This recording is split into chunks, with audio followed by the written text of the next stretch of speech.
Ég ætla að prófa að taka þetta upp hérna á síma minn og sjá hvað gerist. Ég ætla að prófa hvað nýtt. Þannig fyrir þá sem ekki mættir. Herðu, hérna aðalega að fara yfir svona ákveðin aðalatriði sem að skipta máli núna.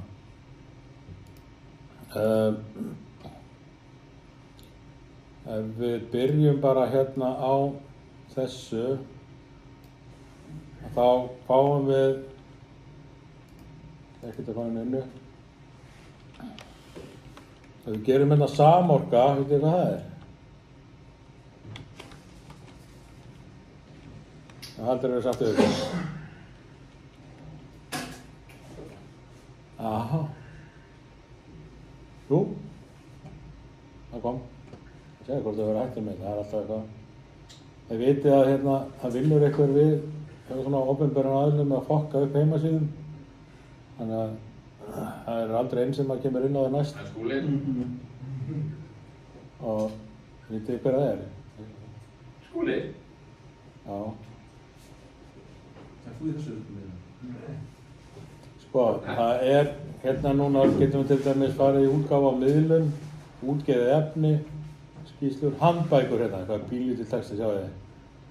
Svo er hérna tengiskilmálar. Ég held að það sé þessi. Það gerist. Já. Hér eru núna tvær, greinlega önnur þeirra virðist vera fyrir bípar og hinn fyrir rafvirkja, eða ekki?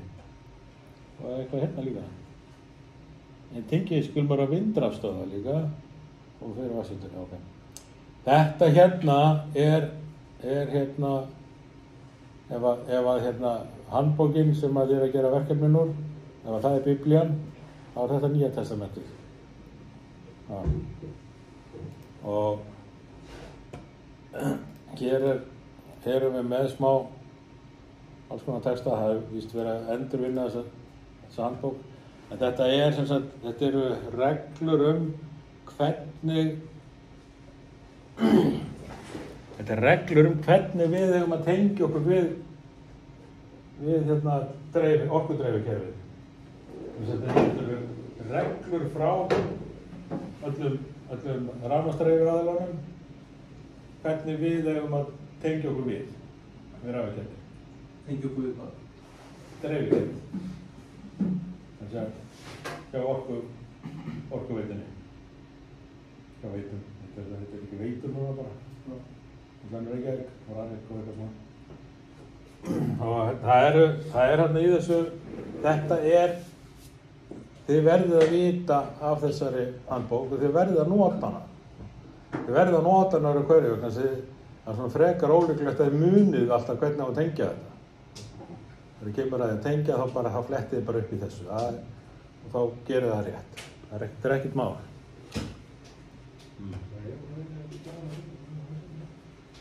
Rúlla, ég geti lesið þetta alltaf hérna ef ykkur vantar eitthvað til að sofna yfir eitthvað tímann.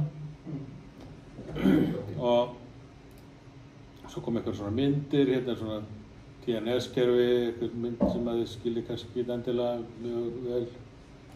Og TNC-kerfi og TNCS-kerfi. Sumir blanda þó. Ekki betur. Ef ég útskýri þessar myndir hérna aðeins, þá er sem sagt, þetta hér mun þá vera eftirvöfin í spenninum, í hverfinu. Þið veit að spennir er byggður upp á forvafi og eftirvafi með járnkarna á milli. Ó, fokk. Þið tekst það. Ha? Það er reyti ekki það í. Það voru við að læra það í reyti, já. Já, ég læri þetta eitthvað sæs ykkur rafmagnsfræði. En hérna, spennan eru... Ef við tökum þetta til dæmis bara eins og þetta er hjá orkuveitunni, þá koma hérna innan bæjar, þá koma 11 kílóvatt hérna inn, 11.000 watt. Svo er járnkjarni hérna á milli, þannig er spenna búin til. og svo rafmagnið látið fara alltaf fram og tilbaka og þá hægt að breyta spennunni hér. Þannig að það verður bara hlutfall að með því að hafa fleiri vindinga og færri þá fyrir lægri spennu út. Bara eftir sem vindingarna færri þá verður spenna lægri. Einfalt. Vindingar? Já, segjum að sér bara með 11.000 vindinga megin og forvarðin Það var vindingar? Kóparinn sem búið að veðja þetta að þá og svo ertu bara með færri hér það búið að reikna hlutfall á milli og þar tekur kannski 230 volt og þannig þetta gert. Þetta öfugt þegar að vera að senda rafmagn á stað frá virkjuninni það kannski framleitt það getur verið hvaða spenna sem að kemur rafalarinn í Hraunjarfossi eða Tíðvöldu eða eitthvað. Það getur verið 6.000 volt eða 1.000 volt eða eitthvað skiptingum áli. Svo fer það bara inn á eitthvað svona registóran spenni.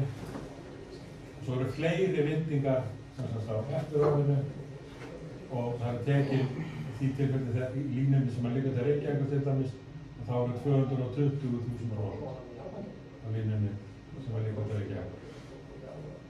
Ekki komað við hana. 220.000. Já, það kemur einu sinni við hana, svo eru bara vinningarreið. Öskunni var dreift á staðnum. Og þannig er þetta gert og svo þegar línan kemur, þetta er upp á, það er hlýna fangilsinu frá, þar koma þessi 220.000 volt, þar er þetta gíra niður, við erum vantanlega með 66.000 volt áfram, nær bænum og svo þegar þetta komið inn í hverfin eins og hér bara, hjá okkur, að þá koma 11.000 volt í jarðstreng, í spennistöðina, það er spennistöð vendan á húsinu, kuppurinn og þar er þetta gíra niður síðan í 230 volt og 400 volt, sem er rafmagnið sem við notum.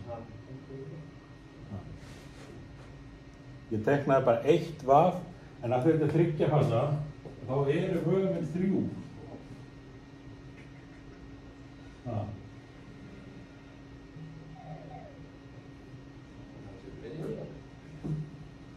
er rauninu svona. Og svo er náttúrulega hægt að taka 3 fasa út líka.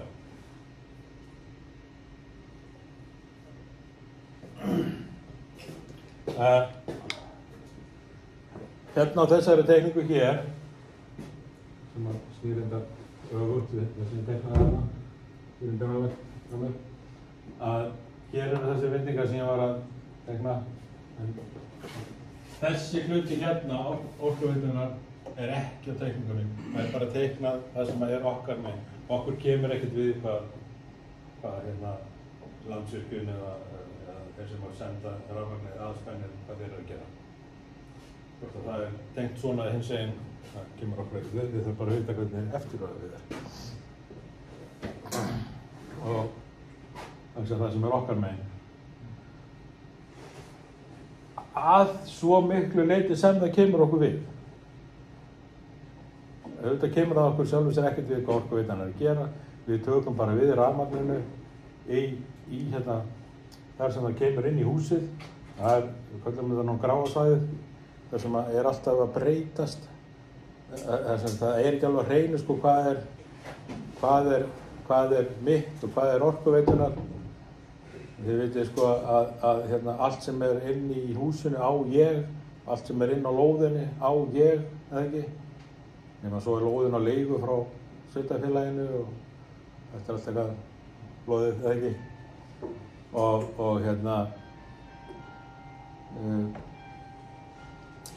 En orkuveitan afhendir sem sagt rafmagn að tala orkuveitan afhendir rafmagnið í fyrsta stofnværi, þar sem fyrsta öryggið í aðaltöflunni. Já, yfirleitt er það 9. öryggi. En svo er grátt svæði. Þaðan og að mælinum, eða ekki? Þannig að auðvitað notandinn ekki að byrja að nota þetta fyrir en eftir mæli. Eða ekki? Þannig að hann erum á gráa svæðinu, en svona ábyrgðin á þessu hefur einhvern veginn svona verið velt meira og minna yfir á okkur rafvirkjana. Og að við gerum þetta rétt. Tengja nefnir, tengja fyrsta. Tengja nefnstöðu rétt, tengja mælinn rétt, Já, við tengjum gera það. veitur. Já, þeir koma og setja mælinn, við þurfum samt að vera búin að undirbúa vírana, réttum svelleika og allt þetta skilur og þetta þarf alltaf að vera rétt frá gengið. Og það þarf að voru að merkja þetta, L1, L2, L3. Setja sér á bláan, á græna sem fyrir, jörðin sem fyrir. Já, við förum í gegnum það eftir. Og svo sjáum við hérna, það er svolítið vondið þessi mynda, þetta er eiginlega kannski, skilur ekki maður. Við sjáum að hérna koma þessar 3 fasar, þessir 3 fasar hér, þeir fara, þetta eru vírarnir sem að fara síðan inn í hús. Og síðan kemur 0 hérna, eitthvað 0. Hvaðan kemur það? Það kemur hérna aftari hlutanum á hérna spenninu. Það er sem sagt, þá sjáum við það að þetta er rauninni tengt þannig að það er pútsukúkur. Þetta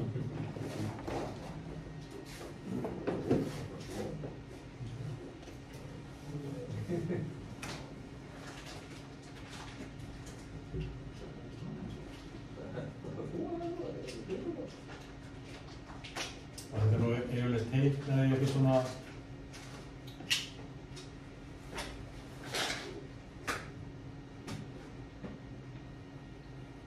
við teikna svona jöfnsulú. Þetta er svona teikningar.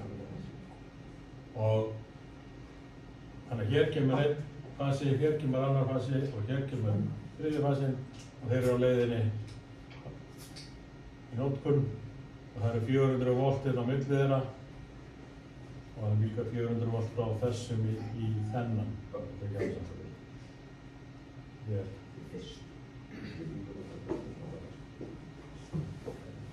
En miðjan hérna, þessi, hún er síðan hérna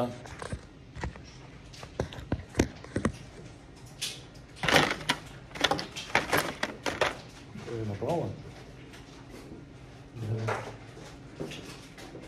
Þetta er núlið okkar hérna. Það er tekið hérna með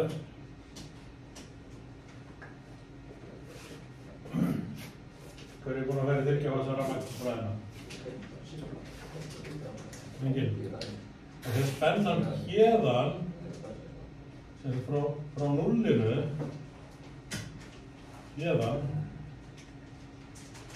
í fasa er 230 volt og héðan og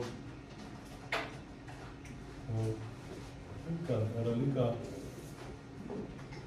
230 volt og héðan og hingað er það 230 volt.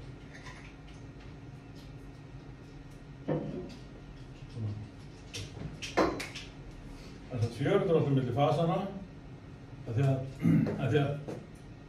það er í rauninni, sjáum við, það er í rauninni 230 volt yfir fasa, hver fasa.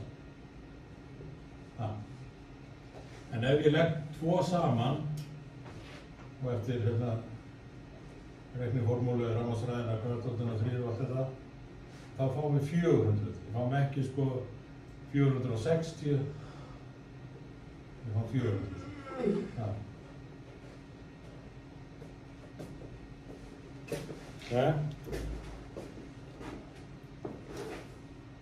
Síðan er eitthvað hérna þetta, veitu hvað merkið þetta er hérna? Það er jörðin. Það er þess að tekið jörðin og okkar meira græna. Það má bara sjóðu frá þá. Jörðin er tekin hérna eins og núlluð, þessa miðjan sem satt á spenninu, þessi tenging. Hún er jarðtengd. Í Sauðhúsinu. í spenninu. Já, í spenninu í Orkuveitunni. Þannig að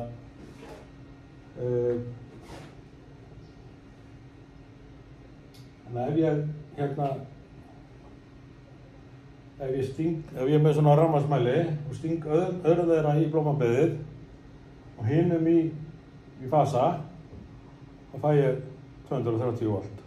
Ekki. En líka ef ég tek þennan fasa, bara lausan enda, og stingur jörðina, þá á að slá út. Þú verður ekki á að fara. Það er svolítið pointið með þessu. Ja. Þannig að þetta, við getum ekki verið með eitthvað legalega sem er 2000 og eitthvað amper á móti spenninu. Þetta er bara brútal bræðivör og drasl. Varbúnaður sem er svona, ekki þetta er líklega að þetta gerist, en þetta er líka bara, þegar ég veit það, hvað er algengast það sem að gerist við þessa strengi?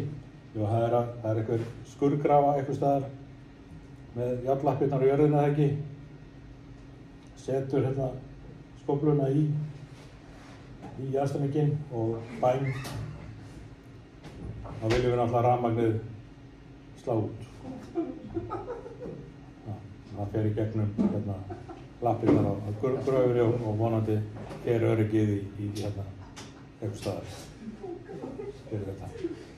Það er ekkert öruggt að það gerist, en jú, oftast gerist það. Stórt skarð í skófluna, gröfinni og gaman.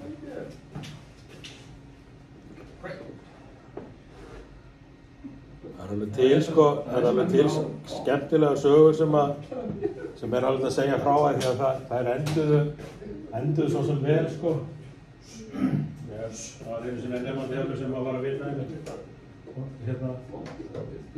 það var svona aðstofamaður hjá þeim sem var á gröfu, hverjum á skóflunni, bara gutti.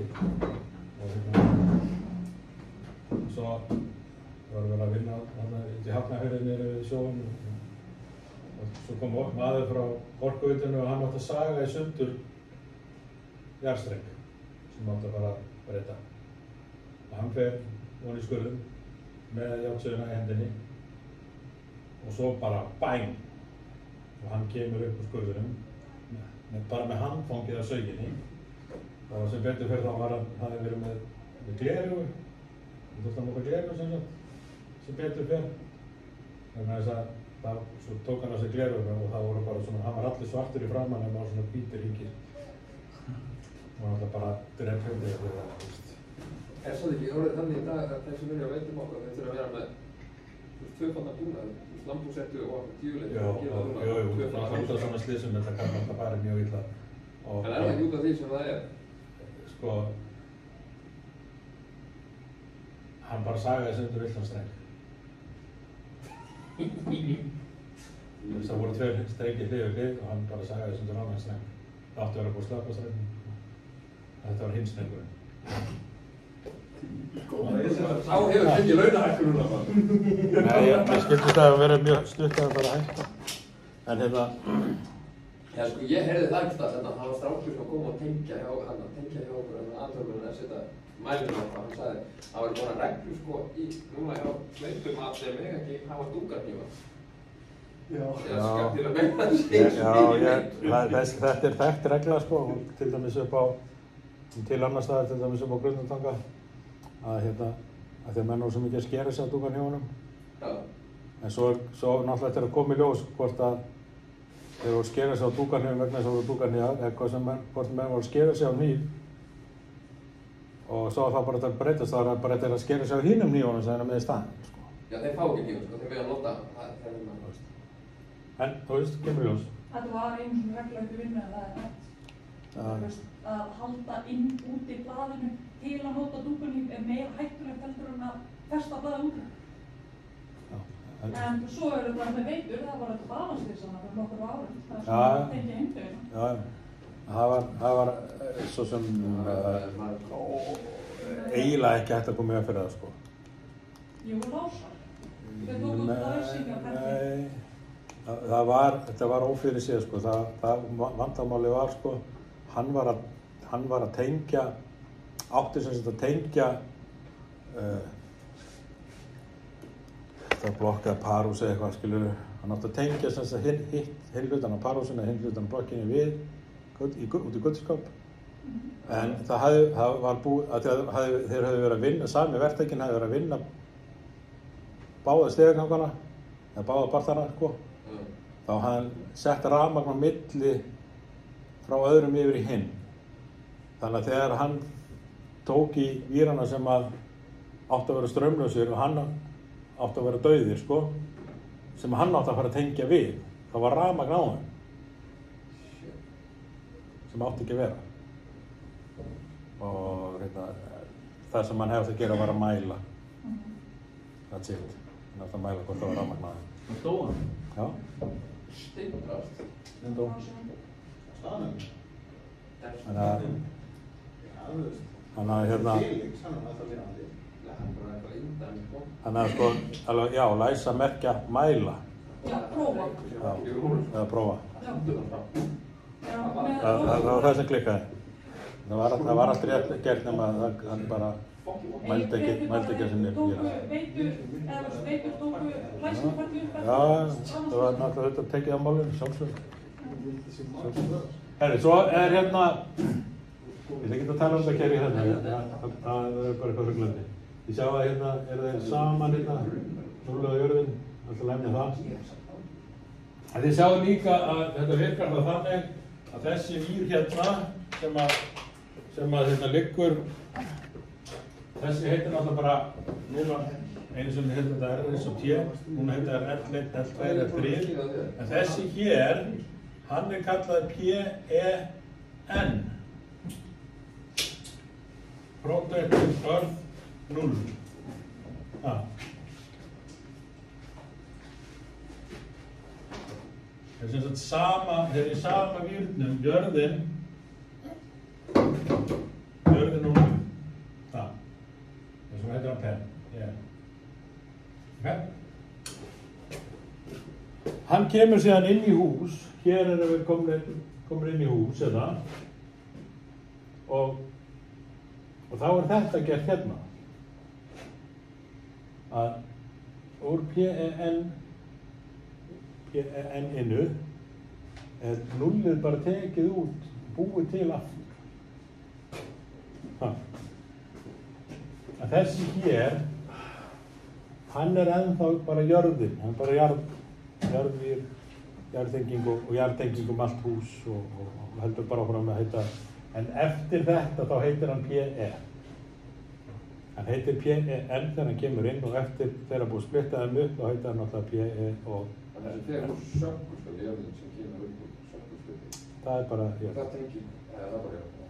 Þetta getur verið gert bara neðst í töflunni með þessum... Þetta er alltaf gert bara á einu sinni, bara leið og rammarnir kemur inn í húsið og þá það er einn blár vír tengdur í jarðskinnuna, eitthvað stærri jörð, þar sem jörðin kemur inn. Það er einn blár vír, það er nullið, það er verið að sækja það. Já, sækja nullið, já. En þú veist, oftast er það bara grænt og síðan sett blátt teip á hann eða ekki, eða þú veist, blátt svona bótt sem er yfir vír. Sko hann á sko þegar hann kemur inn í... Já, hann á þessi hérna, þegar hann kemur inn í húsið, þá á hann að vera merktur. PEN. Það er oft gert með bláu ádrægi. Já. Og hérna, það er svona ætlast til þess. Ég hef stundum sett upp bráan flagg. PEN. Og merkjum. Já, en það er núna það ekki út eftir þá þarf við rauninni taka ekki í mál eða ekki með það að klikka í... Já, það verður að vera merkt. Það þarf að vera með bláu úldrægi yfir. Það verður að vera merkt. Sko er það milli PE og N, eða sem sagt PN og svo N. Hver er munurinn? Sveigleikan er þá PE... Nei, það er alveg sveigir, það er alltaf eins, það er bara búið að sækja núllið aftur. Það sem að lagði að stað hérna var sett í sama virknum. Það var engin ástæða til að vera með... En svo er þetta sko, eru nýjustu dreifikerfin hjá OR núna, skilst mér, með 5 víra. Þannig að þeir eru sikkurlegi. Og ég ætla ekki að fara út í og útskýra núna af hverju. 5, hvað er það? 5 víra kerfi. Þetta er 4 víra. Og svo til 5 víra, þá kemur jarðvírinn líka. Það sé engin kostur miðað við myndina. Hvað? Ég sé engin kostur miðað við þessar mynd til þess að taka en frá. Það er bara meiri efni. Það er bara meira efni. Það er kostur eða ástæðum. Já, sko ástæðan, ég geti fengið þetta Valdimar til að útskýra þetta í löngumáli. Það er hans hugarfóstur mjög lengi og að þegar málið er að straumurinn hérna í þessum vír hérna í sem sagt í núlinu skapar og verulegt segulsvið. Þessi straumur fer oft eftir rörum, sem sagt rörunum hjá orkuveitunni, hérna hitaveitunni og alls konar svona pípulögnum og drasli og það er alltaf töluvert sögursvið þarna í kring sem að þykir ekki vera heilsusamlegt til lengdar. En þú veist, er ekki líka á enn þegar það er tekið frá, fer gegnum einhverju síðu eða það er ennþá svo sama lína. Já. Við ætlum ekki að fara út í hérna, en það er til stykki sem að heitir strömbeinir, og hann, sjálfsagður hlutur í allar tölkur, hann eyðir þessu vandamáli. Býr til nógu góða strömleið til jarðar fyrir bílansins til að slá út, en hleypir öllu rafmagni gegn sem þarf að nota. Ekkert flókinn aðri sem baka það í sjálfu sér. Stykki sem að kostar 100 skall eða eitthvað, 50 skall eða ég veit það ekki.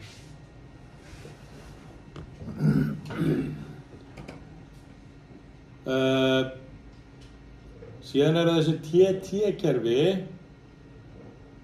sem að getur verið svona og þau eru þannig að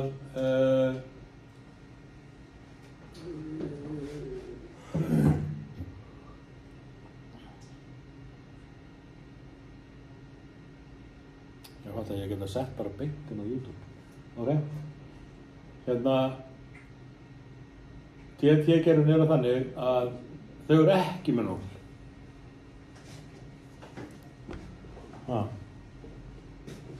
Það er ekki þessi hérna.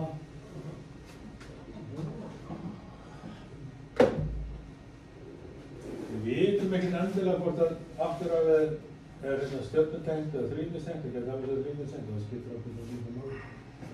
Sumt af þessu dóti komu er einhverju spennar sem að komu sko fyrir og skömmu eftir stríð. Þannig að þetta getur verið ameríski spennar. Marshallstöðin var meðal annars þannig að þetta var ekki þannig að Íslendingar fengju peningar sko. Þeir fengu gefið sérna einhverja nokkra togara af það ekki. Þeir fengu fullt af rafmagnsbúnaði. Það var sem sagt bandarískir iðnjöfurar sem að fengu peninginn og við fengum dótið. Og það er fullt af svona, sérstaklega í háskóladreifikerfinu, það er eitthvað að hverfa samt. Það var notað til að búa til rafmagnsdreifikerfi í Íslandi. Rafmagnsframleiðsla á Íslandi hófst 1923 upp í 11 og svo svona eftir seinni heimsstyrjöldar þá fer þetta virkilega af stað sko. Með stórkostlegum afleiðingum. TT er með neutron, Já, þessi þarna. Ef hann vistu, þá var hann sem tendur. En það skiptir ekki máli vegna þess að spennan hérna á milli er 230 volt.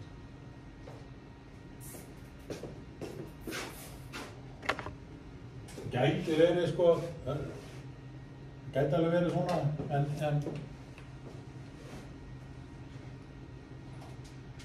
maður þarf bara að vita. En ég er allan að tala um 230 volta kerfi núna, hérna, og það er ekkert endilega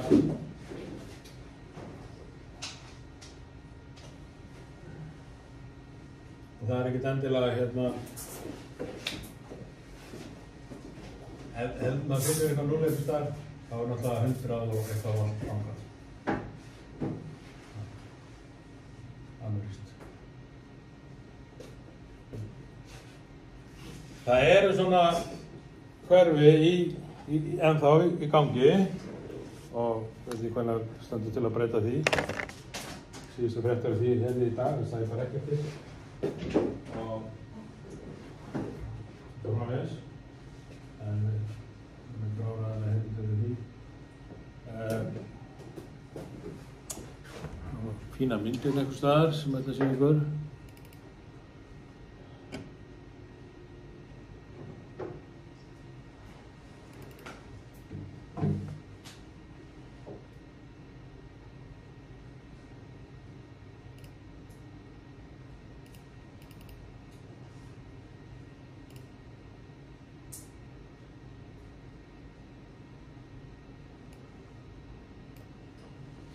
Veit hvað þessi er?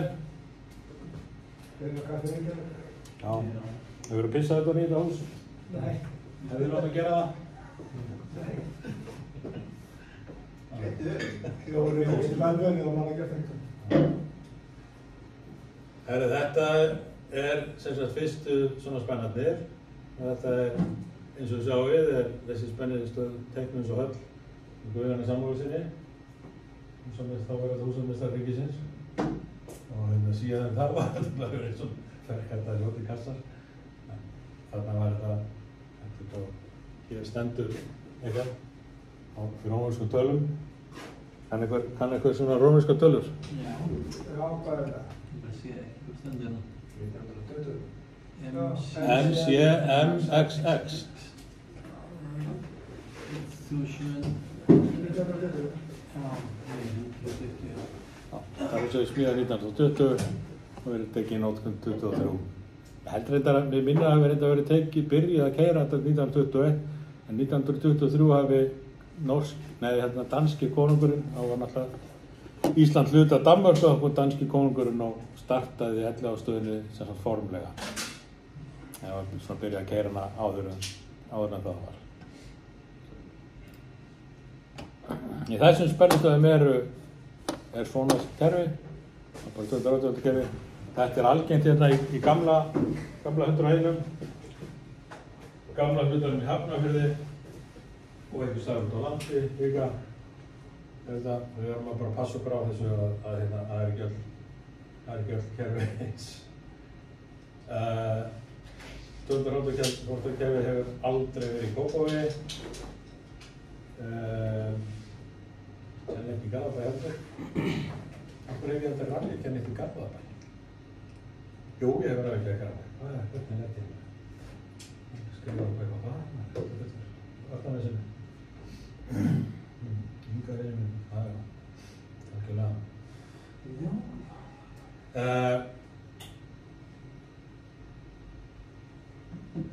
Þetta er það sem við erum að gera núna næst.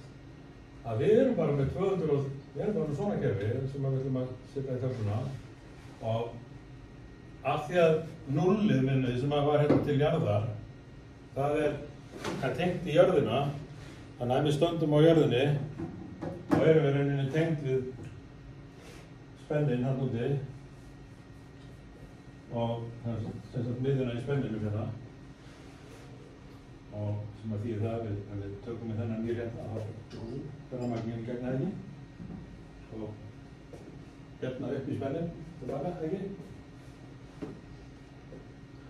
Og vonandi var bílansastrófi sem að slæða út ef maður deyr. Þannig að en í þessu kerfi sem ég er að tala um núna er ekkert núll. Þannig að þessu mynd er ekki hérna Við bara skrollum upp með aðeins ofar. Við höfum bara þessa mynd.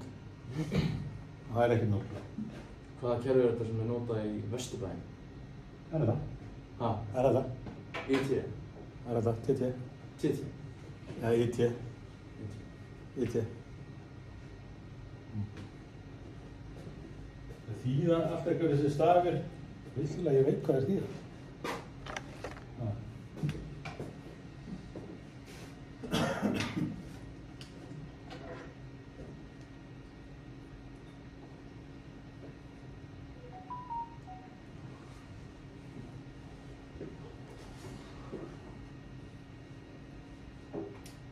Algengasta kerfið er sem sagt TNCS.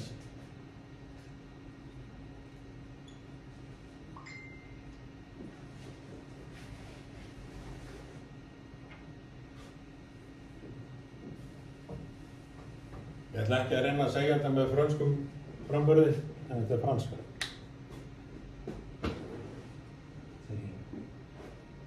Terr er bara jörð. Terra, RTT. Já, neutral er bara hlutlaus. Terra, neutral, já. Combine er saman og separi sundur, sem sagt.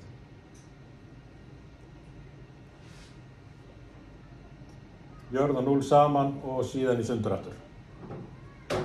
Ekki?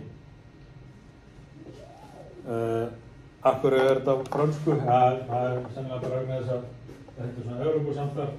Eiginlega bara allt sem að kemur, allt sem að verður svona del og nýtt og er glæsilegt í rafmagninu eins og vitið, kemur fyrst frá Þýskalandi, öll táknin og eiginlega allt.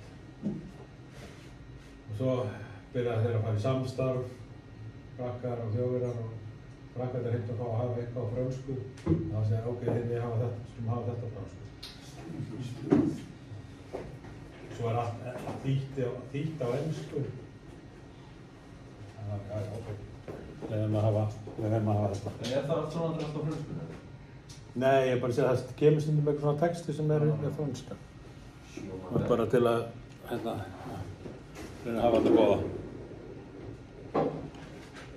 Sem sagt var það ekki hér, TNCS-kerfi. Ég ætla að fara í aðra myndi þetta sem að skilja þess betur. En ok, kannski að rúlla þess við þetta, ég má ekki gleyma því, að þetta er sökkull í húsið séð ofanfrá. Séð beint ofanfrá. 2 neðstu steypustyrktajárnir þar á að festa rosalega vel saman. Það var annað að rafsjóða þau saman eða festa það saman með svona víraklömm. Segulsklömm. Þetta er svona víraklömmur sem þú var. Já. Og hérna. Sökkulskaut. Þetta heitir sökkulskaut. Og það er skylda að hafa þetta. Það er fyrsta sem á að gera þegar það er búið að setja hérna neðstu spýturnar í sökkulinn. Þá þarf rafverkin að koma og festa þetta saman. Og síðan taka 2 járnir upp. Já, síðan koma 2 teinar upp einhvers staðar úr þessu og upp þau saman til að þetta tengja inn á tengja þess að jarðtenginguna við þetta. Ef svo vilt til að kona þetta er bröðvist í baði hjá þér? Já, þetta er pínu, svarið er eiginlega flókið sko. Þetta er rosalega góð jarðtenging yfirleitt, mjög neðarlega og alltaf í bleitu og allt það sko. Og sko í grunninn er það bara þannig að við eigum, við eigum að jarðtengja, þess að tengja við jarðskinnuna í töflunni, að jarðbinda, og sem er tengt líka hérna þetta og allt þetta, alla hluti úr málmi í húsinu. Allt. Reglurnar byrja bara þannig. Þið vitið hvernig reglurnar byrja með veiðar á Íslandi, veiðar á villtum dýrum, þetta lögin heitir. Öll dýr á Íslandi eru friðuð. Og svo byrja undantekningarnar.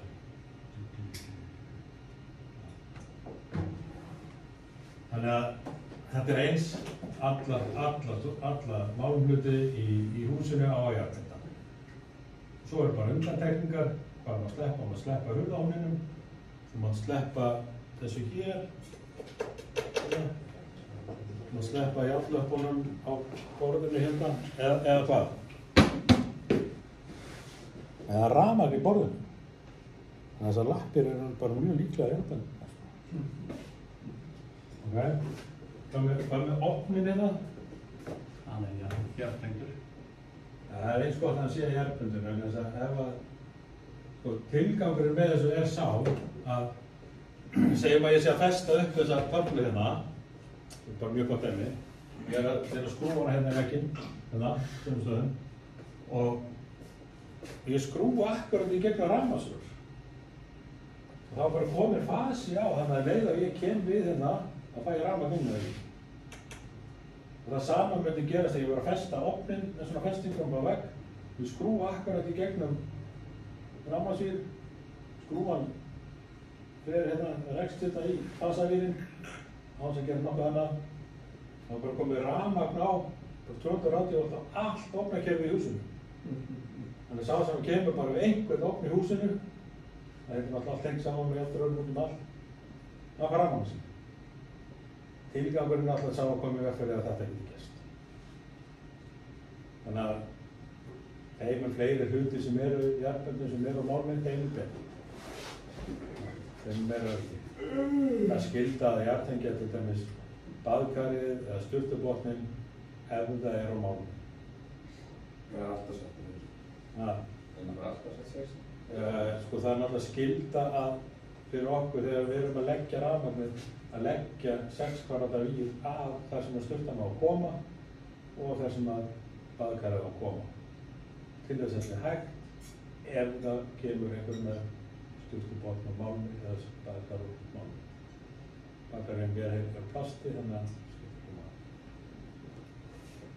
Og svo sem voru algengast í dag er þessi sturtubotnar baðkar séu bara plasti. Þangað til að kemur kannski kemur einhver með svona baðkar og karbóntífur. Karbóntífur, hann er gaman. Já, það er inn í plast, inn í epoxy.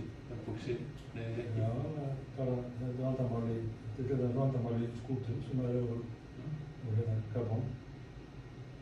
Það verður útleysla það bara. Ég var að skilja út rafmagnið daginn í Lámála. Í? Lámála? Já. Og það eru járnrör inn í húsinu. Fasið næst í járnrör, þá fyrir straumi á ofninn. Það leiddi úr rörunum í veggnum í ofninn. Og... Í straumi á ofninn. Því að það verið kopar inn í rörunum. Já, sko, svo koma upp önnur vandamál að mikið af pípulögnunum í ofnunum í dag eru sérstaklega hefur búið að endurnýja, en endar líka þegar nýjar lagnir. Pípulagnir eru úr plasti, eða eitthvað svona einangrandi efni, þannig að þó að þetta hefur verið gert þannig hingað til, það hefur verið sett rosalega góð jarðtenging á þar sem heitavatnsinntakið er í húsinu og þar sem kaldavatnsinntakið er í húsinu. Þessi tvö eru komið inn, þau eru bara jarðbundin rosa vel og þá er það komið með jarðbindingu á öll kaldavatnsrörin, alla ofnana og allt ofnakerfi í húsinu. En svo bara í dag eru þessi rör bara úr einhvern plastöflum. Og þó þessi úr áli eða álpexi, að þá eru, ég hef skoðað þetta, að þá eru tengingarnar einangrandi. Þannig að það fer ekkert rafmagn þarna áfram. Þannig að þú getur alveg lent í því að vera komið með rafmagn á einhvern hluta sem að sé að vera endurnýja, eins og kannski að tala um. Allir ofnarnir hérna á hæðinni eru kannski allir á gamalli svona járnröralög, en einhvers staðar á leiðinni er búið að setja plaströralög á milli niður í inntak. Og þá eru þeir náttúrulega ekki lengur jarðbendur. Það þarf að gera það eitthvað öðruvísi. Þannig að allar eins og þetta benda á, mjög vont að þetta er. Mjög vont að hérna.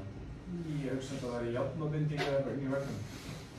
Sem að snertir rörið og snertir á ofninn. Það leittir bara milli eða. En hvernig myndi maður þá jarðbinda það?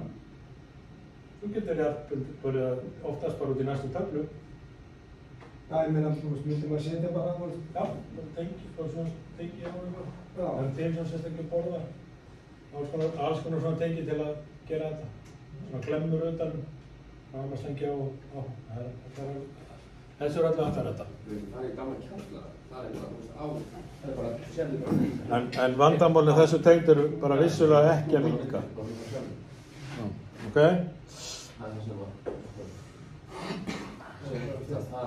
Þannig að þið sjáu þær í rauninni þannig, ef það gleymist að gera, ef sökkulskauti gleymist og það er búið að byggja húsið, að þá væri hægt að fara fram á það að húsið væri rifið niður til grunna, sökkulskauti tengt og húsið byggt upp á nýtt, eða ekki? Hvað segir þau? En það er bara ekki gert. Það hefur verið þá sett sérskaut fyrir utan húsið, það er hægt að gera það líka. Hvað við varum með svona kópar sem við erum að byggja í Fjarðarberg. Það er að setja, þú veist, kópar Hvernig græðir það húsinu? Hvernig græðir það húsinu? Það er sett ykkur kóparplata, það er bara að nota eitthvað annað jafnveg, það er margar aðferðir að gera.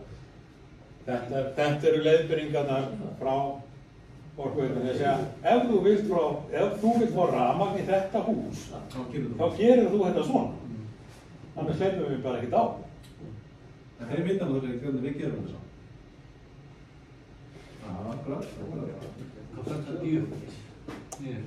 Þetta er neðstu járnin í söklinn, steypusöklinn, sem húsið stendur á. Stunguðinni í bara flatt. En þetta er bara einhvern... Það er alltaf lægi að gleyma bara að ég þetta sökkulskauti. Nei, þú lendir í hefi vandamáli. Þú verður bara lendir í 3 gráðu yfirheyrslu og bara, þú getur þetta greiða þú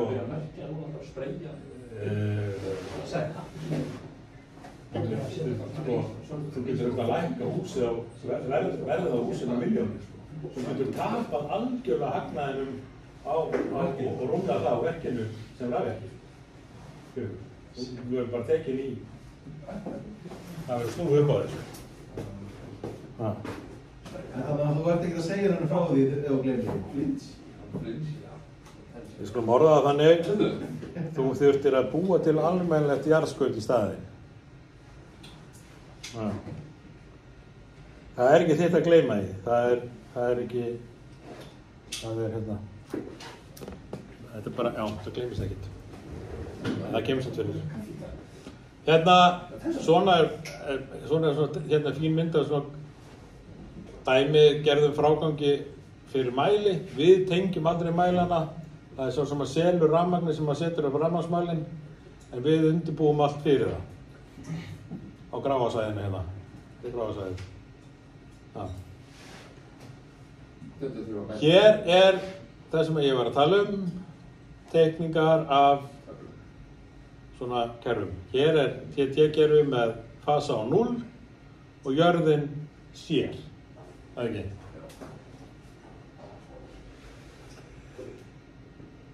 Mér finnst þetta mjög góða myndir. Þið skiljið þetta vel eða ekki? Já. Eitthvað betur en hinnar sem við hafa á það. Hér er það sem við erum að gera núna í verkefni 2. Þetta er mjög einfalt hjá okkur. Verkefni 1 er einfasa, verkefni 2 er 2 fasa og verkefni 3 er 3 fasa. Okay.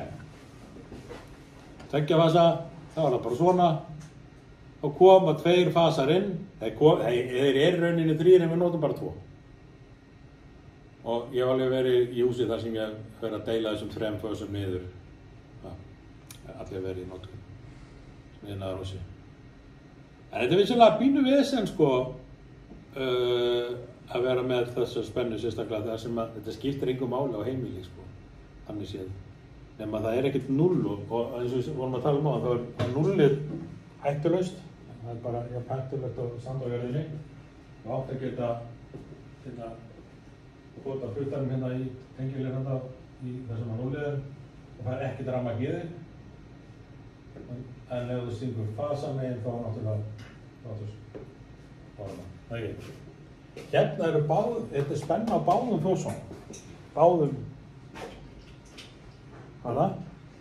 sem að þýðir það að ef að öryggi slæðir út eða bara við sláum út af því að við erum að fara að skipta perru eða vinna eitthvað aðeins í rafmagninu að þá verðum við að slökkva á báðum af því að það er rafmagn á þeim báðum, það er spenna á þeim báðum. Þess vegna notum við 2 póla öryggi og þannig verður það að vera. Hvernig þingir eða tengil eða ljósakjöfum? Alveg eins. Það er Alveg eins. Bara eins neitt. Það er ekki mjög, ef maður er ekki þúl. Já. Og einhver sagði, bláa vírinn má bara nota í 0, eða ekki? Og þá komum við aftur hérna með reglurnar. Það kemur enn einn undantekningin. Þarna kemur undantekning, þarna máttu nota bláan fyrir annan fasan. Máttu, þú þarft þess ekki. Þú mátt það. Við gerum það bara, við notum bara bláan hérna. Það er sem bara ekki sem hengja það svo eftir. Þú notar þess að bláan. Fyrir annan fasan. Vegna þess að stendur alltaf til að breyta þessu. Sem er búið að fresta skildar. Breyta þessu þá í bara einsfasa kerfið eða? Já, í DNCS kerfið. Með 0. Þess að kemur að því að drasslið, gamla drasslið, verður bara orðað gamalt inn í skúrnum eftir Guðana Samúelsson. Spenninu verður bara orðað gamalt, það þarf skipt hann. Hvað setja þær í staðinn? Við reyna að uppfæra kerfið í leiðinni, eða ekki? Hvað gerist var ekki gæri þegar fór rafmagn af hérna á Vesturbænum eitthvað? Það var allt brjálað. Fór rafmagn af einn hálftíma, klukkutíma eða eitthvað. Það var bara allt á hliðinni bara og hvað gerðist og er tjón og eitthvað bla. Það er bara eðlilegt að rafmagn bara af í hálftíma, klukkutíma. Það fór bara reglur að þeim var lítill. Já, það er það. Þú bara verður að gera það fyrir því að rafmagn af stundum af. Ef það má ekki fara, þá varstu bara sjálfur að vera með backup. Það verður með góðan rafmagn. Sem fyrirtæki eru með backup. Já, mestum þetta til dæmis og Þannig að við erum að tengja svona kerfi. 2 fasar og jörðin sér. Mismunum fasar sem sagt, ekki svona. Við erum að tala með 400 milli. Það er 238 millir. Já, ok. Svona AT-kerfi. Það er 238 millir. Það er núna í verkið, þegar við erum búin að setja upp bröðurinn og þetta drasslið, þá byrjum við að tengja það. Þið setjum þess að 2 póla öryggi í töfluna. Það gerði ekki neitt við verkefni sem að þið voru með. Við bætum við.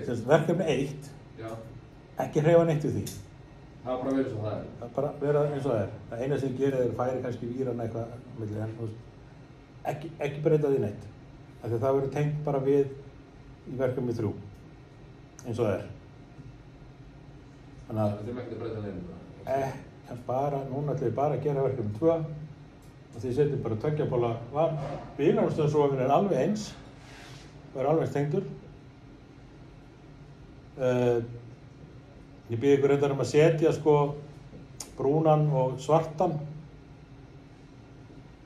innan í staðinn fyrir brúnan og bláan. Það þetta er 2 fasa. Og þannig myndum maður að sjá það hvernig. Hvernig virkar bílnastæmslófið sem á verður 2 fasa? Það er eins. Já. Neikar ekki. Hvert fyrir jörðin? Jörðina. En hvernig tengist það búna? Bara eins. Það er allt eins. Svo kemur hann bara með. Ekki óhugsa. Ekki óhugsa. Þetta er kerfi sem þið voru að tengja, sem er algengast. Þetta er TNCS kerfi. Það var svona.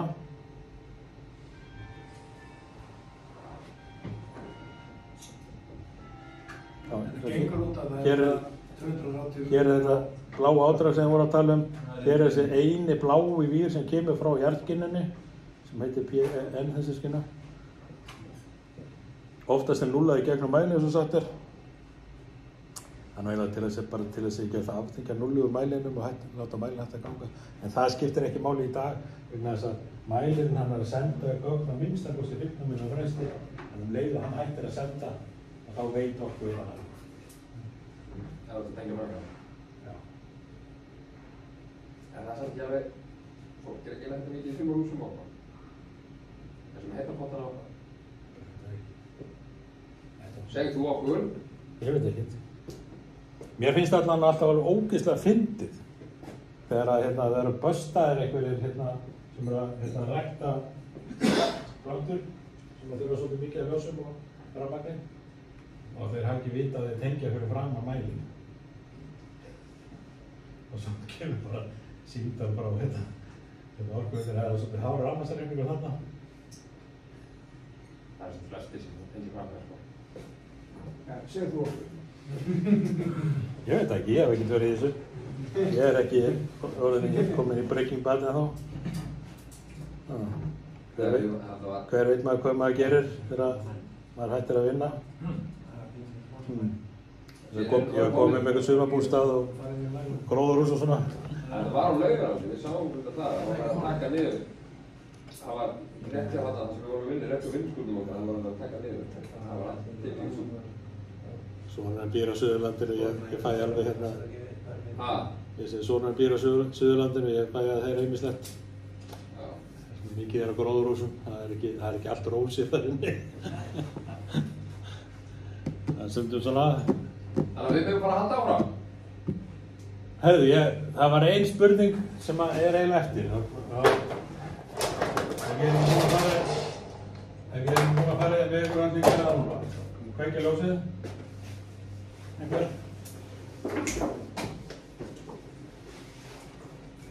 Ég ætla að slappa á þessu. Og ég ætla að útskýra hvernig bílunarstæðisrófin virkar. Var ég búinn að því eitthvað tímann? Nei. Ok. Ég er búinn að útskýra þessu oft. Ég held að ég sé orðið nokkuð góður í að gera það nokkuð rætt. Við erum með svona bílunarstæðisrófa. Með svona 4 tengingum og takka hérna til að kveikja og slökkva á honum eitthvað. Og svo fáum við rafmagn inn á hann hérna.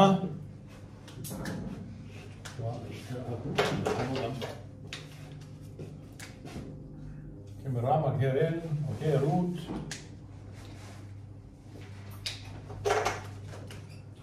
Hér inn og hér út. Er þetta það sem við erum að gera? Hérna kemur rafmagn inn, hérna kemur það út. Og svo er hérna spóla hérna inn í þessu.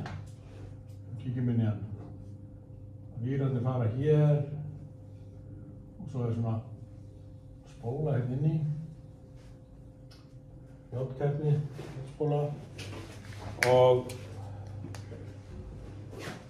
svo er settir svona vindingar hérna smá og í svona lítið relay hérna. Það sem að gerist þegar við erum að hafið mælt rafmagn með svona ampertöng.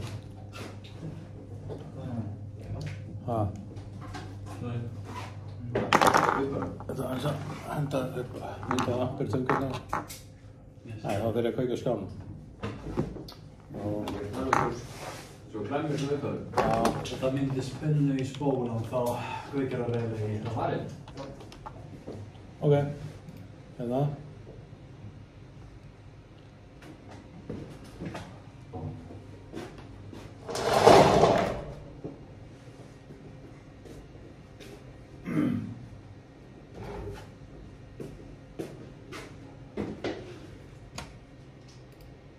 Við erum með eitthvað svona ampertöng. Þegar þið setjið þessar 2 víra hérna í gegn, þá er jafn mikið að rafvindum að fara í þessa átt eins og í þessa átt. Þannig að það er jafn mikið segulsvið hér og summan af því verður 0. Það verður ekkert segulsvið. Með það 2 saman, það verður ekkert segulsvið.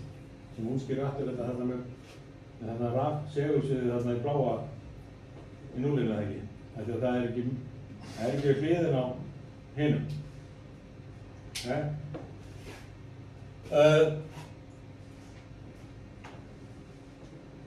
Bílunarstæðisrófinn er alltaf að gera þetta. Hann er bara ampermæla. eins og bara ampertöng.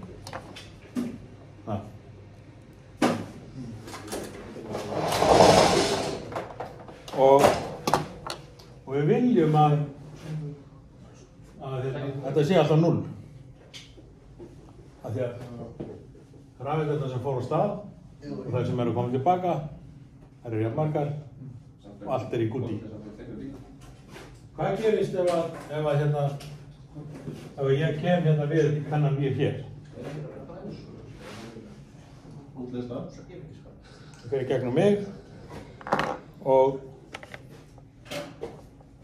fer eftir jörðinni tilbaka, eða ekki?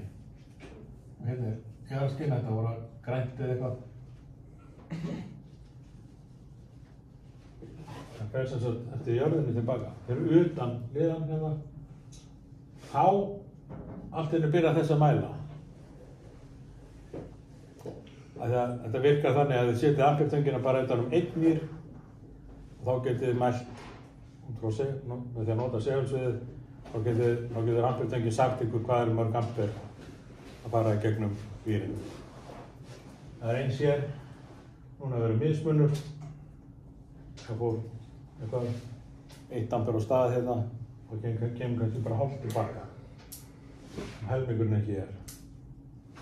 Áslagarbrot.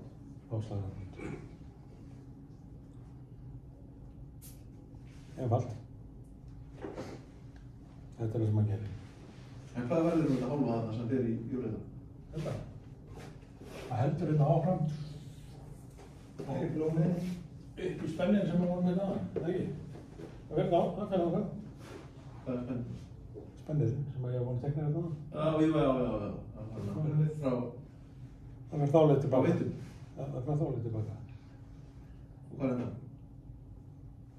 Þetta er lokað. Eða svo ekki. Hvað er í vinnuleika? Ef það verður opið þá fær það alveg, ef það verður lokakerfið þá fær það alveg upp í Hrauneyjafoss og tilbaka. En af því að það er spennið þetta milli þá voru sömur afvitinn en alltaf að hendast þetta fram og tilbaka í vittum. Nefnum stundum fær það eitthvað sko það er, nú er þarna,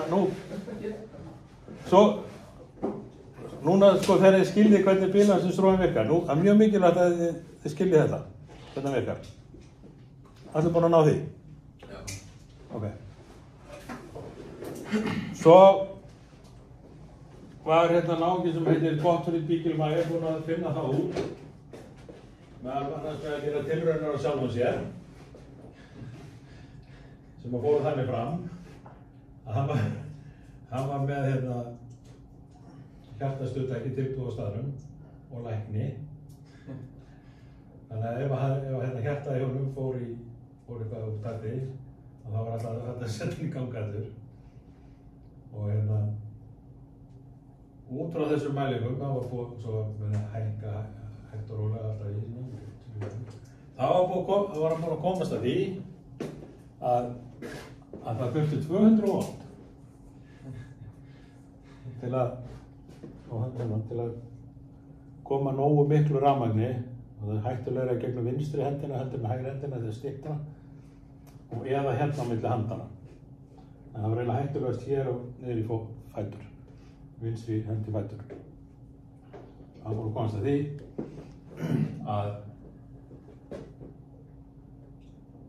að straumurinn hérna í gegnum hjartað má ekki fara yfir 30 milliampere. Það deyrðu. Komst hann að því? Já. Ég veit ekki alveg hvernig það komast að því að það gerist einhvern veginn í kringum þegar seinni heimsstyrjöldin var í gangi. Já. Það var verið að gera til. Ég ætlum bara að giska þig yfir þar.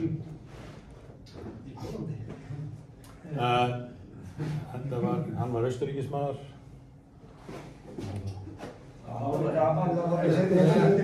Það komst þetta óvart í ljós. Óvart í ljós, eins og margt annað.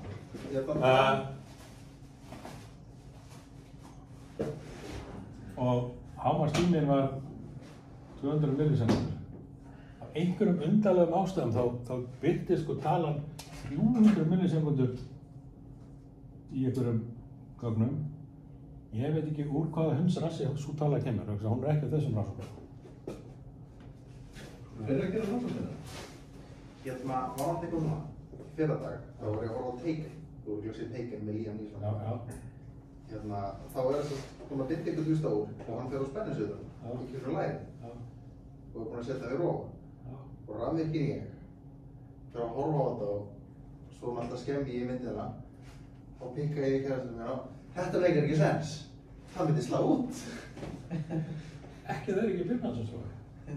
Nei, Þetta vondir gæði sem tengdu fram í mál.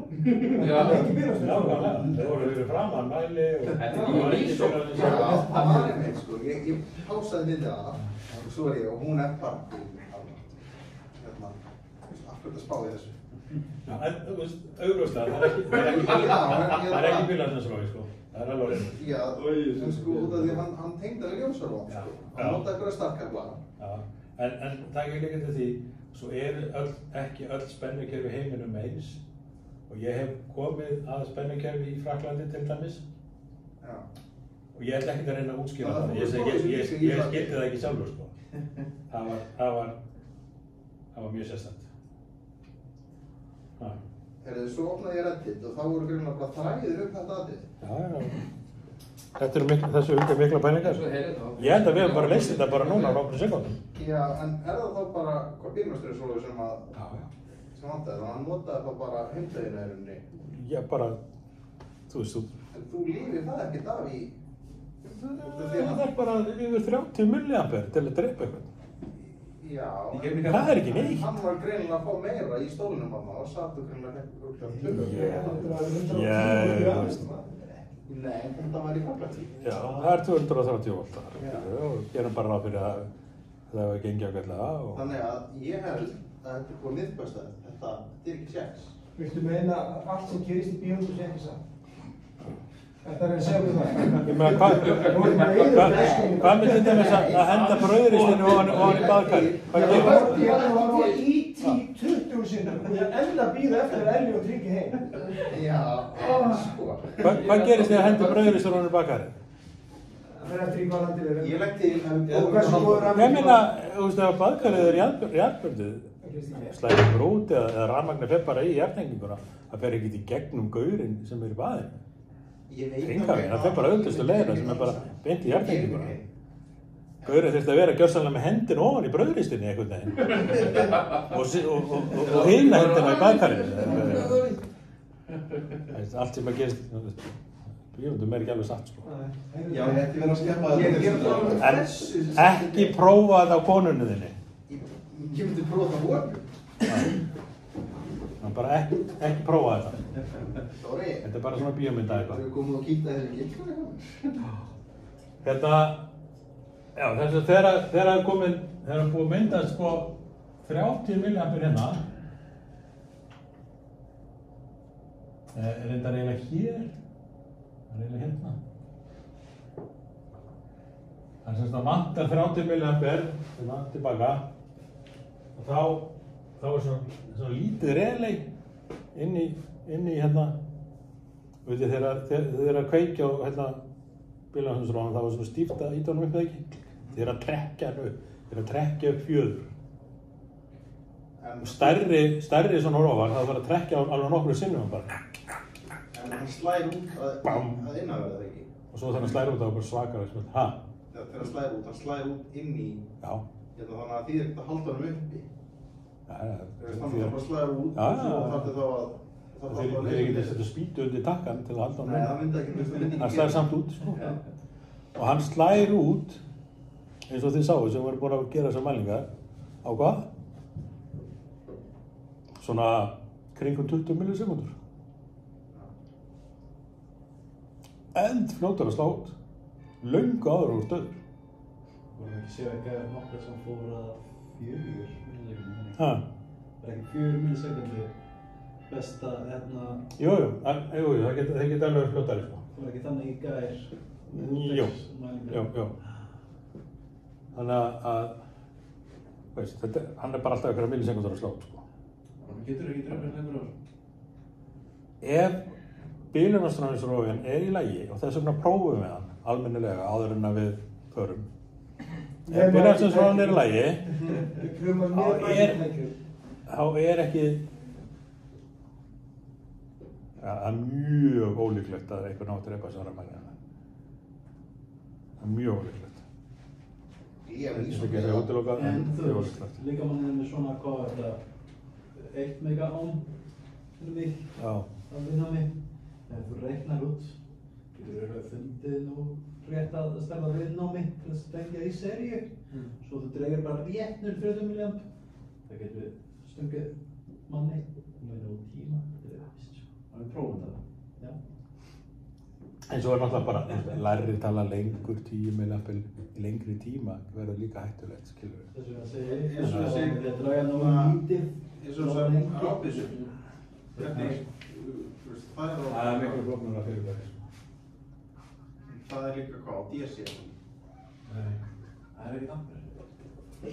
Sko, málið er að hérna, eitt vandamálum er þegar þú fær riðströmm í þig, að þá herpast vöðvarnir og ef þú heldur utan eitthvað, þá getur ekki sleppt. Alveg sama hvað þú hugsar mikið það. Það er ekki fyrir en sko, vöðvarnir í þér eru brunnir í sundur að losnar á gripið. Sko. Það er til eitthvað myndir að því við erum ekki mægt að verða það. En þú lítur að þetta voru rannsóknir á því að fá straum. Hefur þetta eitthvað svona langvarandi áhrif þá? Hefur alltaf áhrif. Getulaus eða? Ég kannast nú ekki við það. Nei, eða þú veist, eitthvað. Þetta er að pissa á rafskýringar, sko. Já, ég mæli ekki með pissanafvirkningu. Ekki verið að prófa neitt. neitt Það með. tala um það, til dæmis ef að mikið í kringum segulströmmum, þá getur orðið að vanna þér. Getur orðið, spyrir ykkur að skjóta búið skotum. Já, já. Þú veist, Það er að tala um það er Já, sko, það er vitað að það hefur áhrif að mýkingarefni í plastinu sem heitir manni ekki nákvæmlega hvað heitir. Ég átti samræði við hverjum daginn sem er sem sagt svona segulstraum og það og hann byrjar eitthvað, já þetta hefur alveg áhrif og ég byrjar eitthvað svona að draga henni ef já en er það samt? Hvað hefur þú til málun að segja á þess málunarleikinu? Hvað er já? Ég er quantum mechanics engineer eitthvað þannig og ég bara, já ok, heyrðu, þú vinnur þessu ég var ekkert í þetta sko. Ég get svo sem svara þessu stutt, ég hef skoðað þetta og niðurstaðan er mitt af hversu sú að það er ekki hollt að sofa í sterku segulsviði. En það er að vinna í því samt. Það verðist ekki... Já, þú veist, það hefur ekki náttúrulega. Ég er búinn að svara þér. Að sofa í því er ekki æskilegt. Ég myndi sofa ekki þar annars staðar. Bæði, þú veist, háspenna, en svo líka hátíðin. Að sofa með síma til þessu hliðina. Það er ekki gott, svo er það svona. Hvað getur gerst ef þú silfur? Það verðist geta haft neikvæð áhrif á heilsuna. Ég hef alveg, þú veist, bara þú veist. Það er einhvers. Já, en þetta er alltaf ennþá í rannsókn, sko. Við erum búin að vera að nota rafmagn í heiminum að svona mikið í eiginlega bara rúmlega 1 mannsamtaka, eða 100 ára eitthvað svoleiðis. Og áhrifin er ekkert almennilega komið í ljós og stundum við þetta og persónunotkun og fleira kallaði hérna stærsta líffræðirannsókn í sögu mannkynsins. Að hver áhrifin eru, það virðast vera, þú veist, ef það væri augljóslega einhver mikil, þá myndi það blasa við og það væri ekki hægt að fela hérna áhrifin eða ekki. En það, ef þau eru, þá eru þau lítil og kannski bara stundum eins og sumir eru með, það er þekkt læknisfræðileg staðreynd að fólk getur verið með rafsviðsóþol. Það er þekkt. Það þarf ekki að neita því. Rafsvið er eiginlega rauninni þegar rafeindir eru og lausa rafeindir eru á ferðinni. Þú veist. Ekki fólk að tala meiri bílveiki í þessum rafmagnsbílum og hverja dag? Já, ég blæs á það. Bara fæla. Já, það er ekki.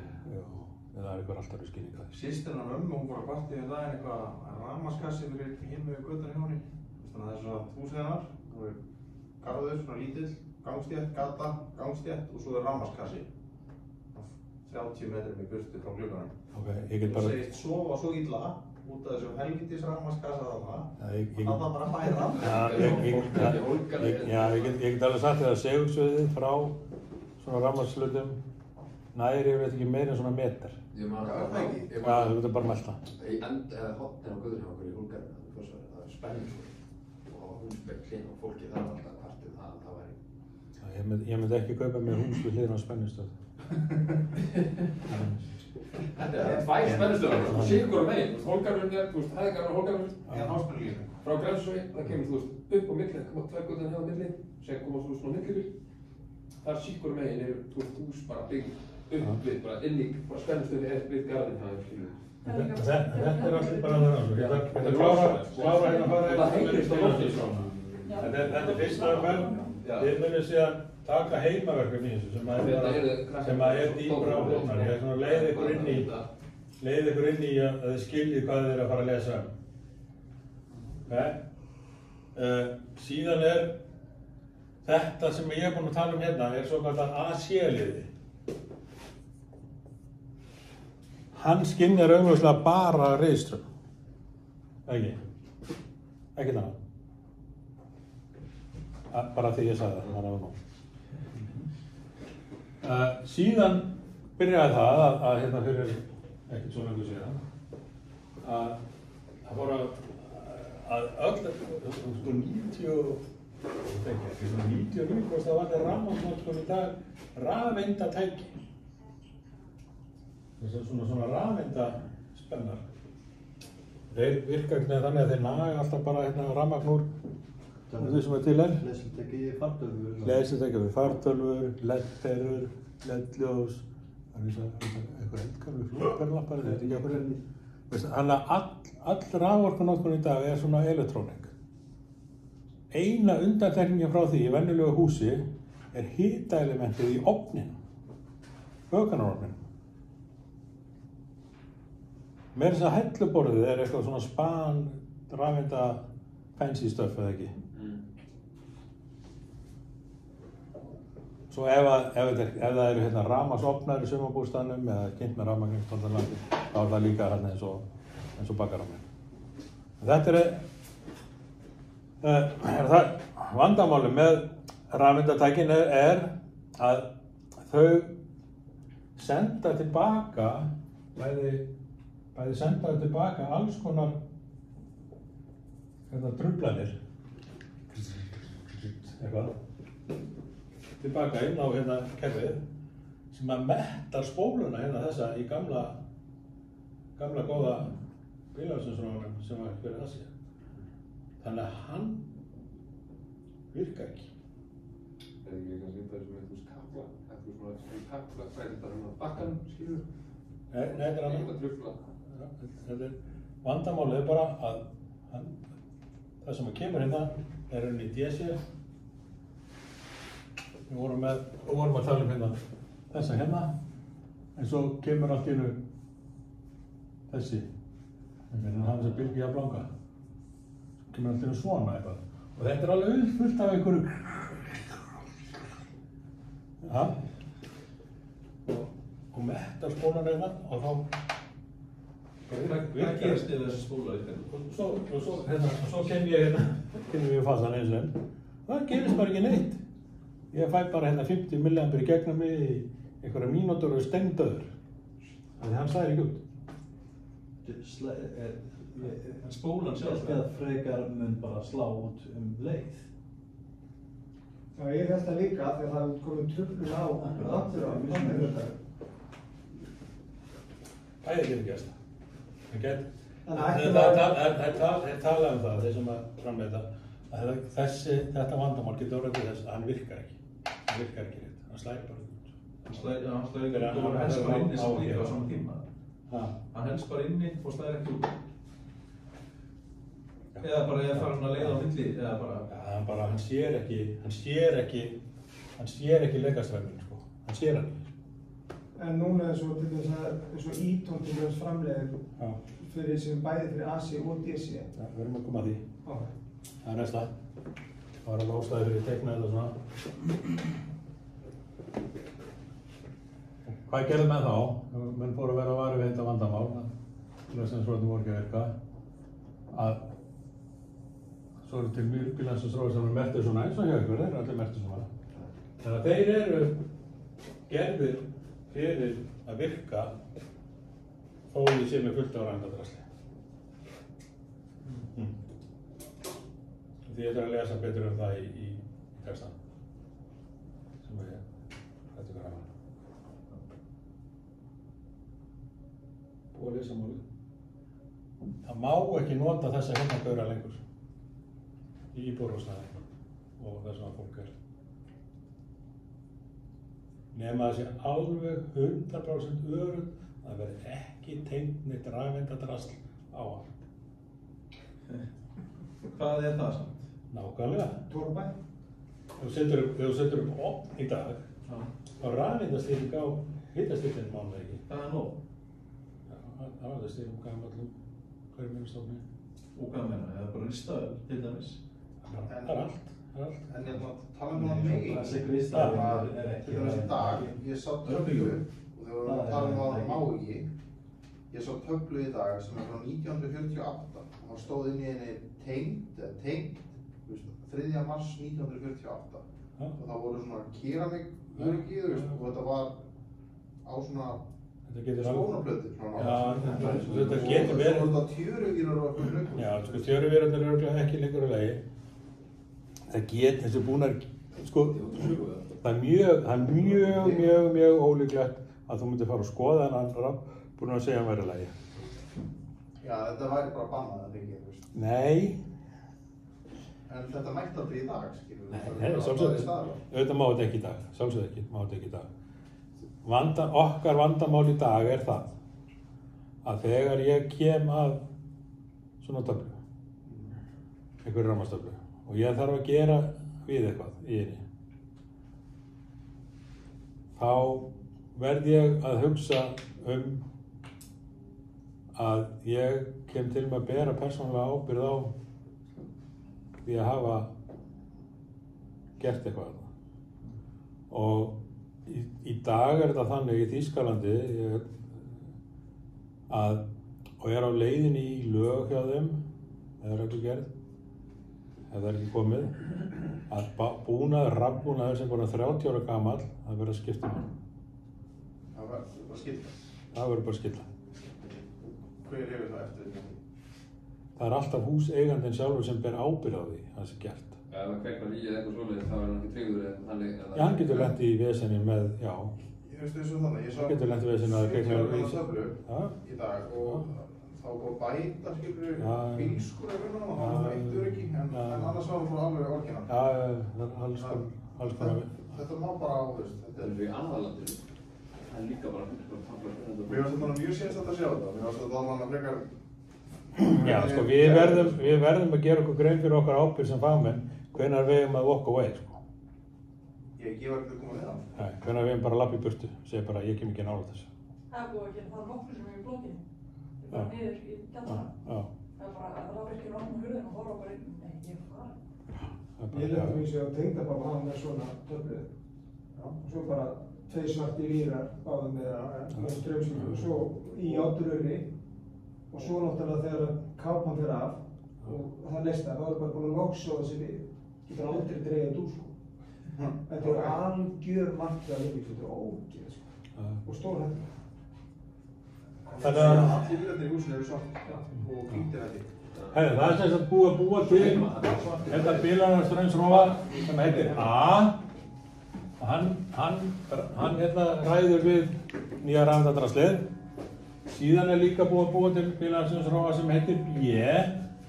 Og hann ræður við þetta hérna og þetta hérna sem er ekki sem til DC sem er DC, sem er sléttur jafnströmmur úr batteríi til dæmis. Til dæmis ef að bilar hleðslutækið í rafbíl sem er í hleðslu og í dag það getur verið 600 volt, 400 volt, það getur verið meira, þess að hækka alltaf spennan á þessum nýri Evrópubílum, bara nálast 1000 voltinn DC, bílar hleðslutækið og DC-ið úr batteríinu kemst inn í rafkerfið sem við vorum að tekna þetta upp á töflaðan. Hvað gerist? Það fæðar alltaf í bílum. Það er bara grillar allt í hverfinu. Var þetta ekki líka? Í hverfinu bara? Já. Það var ekki það? Það veit enginn, ég ætla að spyrja mikið það, mér færar því einstaklinga. Það veit enginn hvert þessi DC-server fer. Það getur eyðilagt raftæki sko í öllu hverfinu sem er tengt við sama spenni. En samt annars bílar? Þú ert með í sambandi þá? Já, það er í sambandi og það verður bil. Þú skal skera af þetta. Þess vegna er svo mikilvægt að það sé búnaður, til þess er þessi heima hleðslustöð, yfirleitt er nú búnaðurinn í henni, hann skynjar ef það fer að koma DC úr, ef það fer að flæða DC í gegnum sig og þá slæðir hann út og slekkur á sig. Bara leið að koma einhver milliampere. Ef hún skar að bindi í bílunum, það kjalla fyrir? Nei, það bara verður bílun og DC kemst áfram. Það er náttúrulega heil bara DC inn á AC-kerfi. Já. Það rústar á bröðlunum. Já. En segjum að ég var til þess með þá svona bíróma hjá mér. Já. Þetta myndi gerast bara í bílskúrsleikinu heima hjá mér. Já. Myndi þessi ná að grippa það stráð á hann að allt myndi steikist inn hjá mér? Sko, hann virkar bara á bílinn sem er tengdur.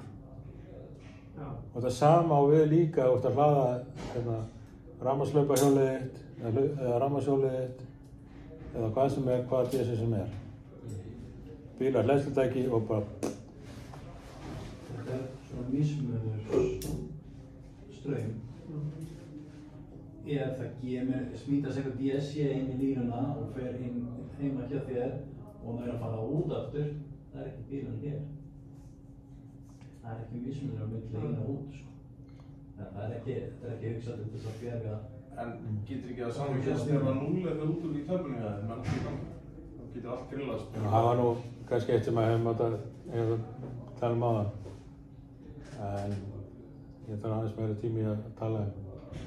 Síðan er ein típa sem var búin til hérna inn á milli sem heitir F og sem stendur bara vantarlega fyrir frekvensi og er sérstaklega fyrir vegna þess að hraðastýringar fyrir mótora senda frá sér ennþá meiri truflanir heldur en venjulegur power-supply fyrir tölvur og eitthvað sem það drasla. Og hvar eru hraðastýringar fyrir mótora í dag? Jú, það getur verið í þvottavélinni, þurrkaranum, uppþvottavélinni, blandaranum, ryggsugunni. Herfræðum? Já, herfræðum, bara hvar sem er, skilur við. Þetta er ekki hugsað frekar svona fyrir iðnaða, það sem er í færibönd og nei, nota það í heimahúsi. Það á að nota hann í heimahúsi, en það er ekki gert. Er það þá FB eða? Er það þá FB? Já, sko, þessi gerir allt sem þessi gerir og það sem þessi gerir. Þannig ég segi alltaf að þessi er hérna sko 2-3 sem dýrar heldur en þessi. En ég segi alltaf hérna, nota bara B, það ertu safe. Og hérna, þú þarft að færa rök fyrir því. Af hverju þú gast nota ódýrari tíma. Sem að fá að geta gert. Ég geta það, en það er ekki margir sem geta það. Fyrir hverjum þá? Hæ? Fyrir hverjum? Það er að fara rök fyrir því af hverju þú gast nota þennan sem er Fyrir hverjum? Svo sátt að vinna fyrir. Hæ? Svo sátt að vinna fyrir. Nei, sko þegar það verður tjón. Ef það verður tjón? Já. Þegar eitthvað deyr. Já. Þegar bílarnir sem svona virkar ekki. Þegar barnið fær í sig rafmagn og deyr, þá þú spurður af hverju var af hverju var A-sírofi? Af hverju var A-rofi? Áttur ekki að nota þennan eða þennan? Þú ert ábyrgur. Sifra nei. Þú ert ábyrgur. Persónulega ábyrgur. Sifra nei. Þú segir að þið myndi fá Þú fagnar, þú átt að vita þetta. Þú fagnar, þú átt að vita bara hvað er rétt á það. Það er ekki fyrirtæki sem ábyrg sem þú starfar fyrir, það er Svo fer það náttúrulega í tryggingu fyrirtækisins, skilurðu? Já. En þú veist, þú kemur til að sitja fyrir fram á dómarann í héraðsdómi og setja í Hæstarétti. Þegar mann, hvað er þetta? Manndráp og gáleysi þá eða eitthvað svona. Manndráp, flokkastundum manndráp og gáleysi. Eiginlega ekki, ég veit ekki hvort það var gáleysi, með þess að manndráp á fátaskap, sko. Já. Það var hérna, það myndir flokkastundum manndráp. Já, og það fælir fyrir dóm. Alveg örugglega. Og svo mun náttúrulega tryggingafélag fyrirtækisins þíns hækka tryggingun alveg upp úr öllu valdi vegna þess að Já, allar áherslu. svolítið hjá öllum en meira en þér. En það mikið notaður en aðeða? Hann mest notaður og mín skoðun að hann sé rangt notaður í svona 99%. Það hefur verið að nota hann að þeir nótirastur. En svo eins og núna er alltaf, annarkvært heimili með rafmagnshjól eða rafmagnsleipahjól. Já. Og það er að kvikna í þessu. Já. Þannig að passa sig að vera þá með svona. Já. Bara vel að hennan. Þú safe. Það er bara, þú veist, þá áttu öryggur. Hann kostar kannski 20 skalli meira eða eitthvað. Já. Og ef þú spyrir viðskiptafinn af því þú ert að endurlega hjá hann, ég get viltu ekki fá varbúnaðinn sem að er öruggastur fyrir að verja börnin þín, þannig að þau degi ekki ef það fá rafmagn sig. Öruglega að segja já. En það segir nei. Ertu það ábyrgur? Þá segir bara bæ. En ég fæði hans undirskrift fyrir þessu. Hans ábyrgur. Það verður bara alltaf á þín ábyrgð. Þú vilt ekki hafa það á samvisku. Þú segir bara En þú orðað það vissi. Þið verður tveir beiðnir að bjóða í verkið eða vinna verkið. Og svo spyrir svo færðu kannski aðeins að ræða við hann, sko. Af hverju af hverju er þessi liður dýrari hjá þér heldur en hjá hinum? Þá segir bara, af því að hann er að reyna að drepa barnið þitt. Hann hatar börnin í búinu. Það er bara rétt að svara. Já. Þannig að velið þig alltaf. Já, hún er bara... Hefur það eitthvað þig þá? Hún er bara saman. Ég hef ekki verið í þessu. Það er líka til, ef við mættum að fara sko, í sjálfurinn, það er líka til varbúnaður sem er miklu líklegri til að vernda alla heldur en bara verulega öryggi. Við getum fengið öryggi sem að skynja alls konar.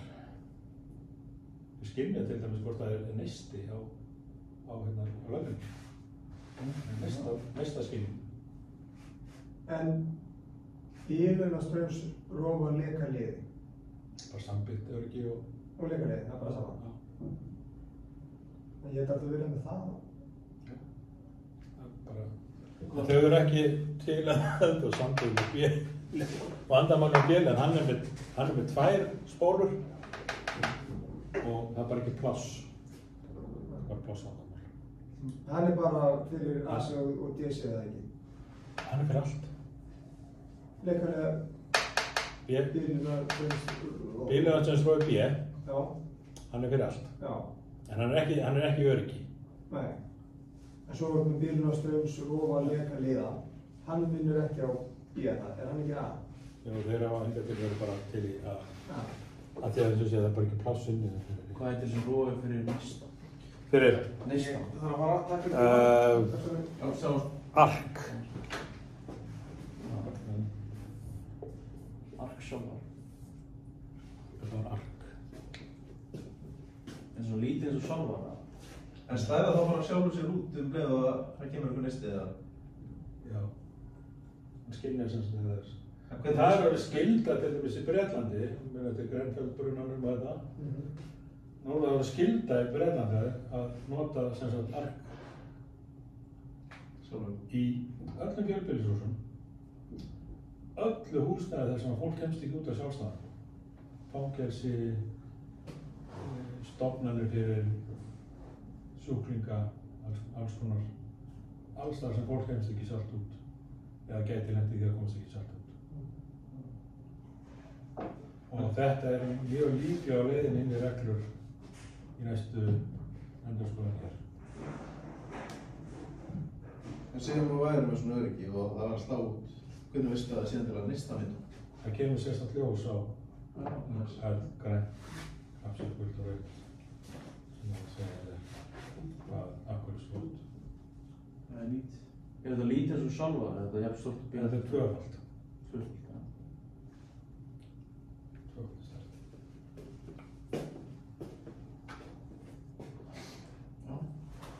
Klukkan er bara rétt rúmlega 7. Já, rétt. Herri, ég ætla ekki að grilla ykkur meira með upplýsingum. Eru þið með spurningar? Það velta þetta.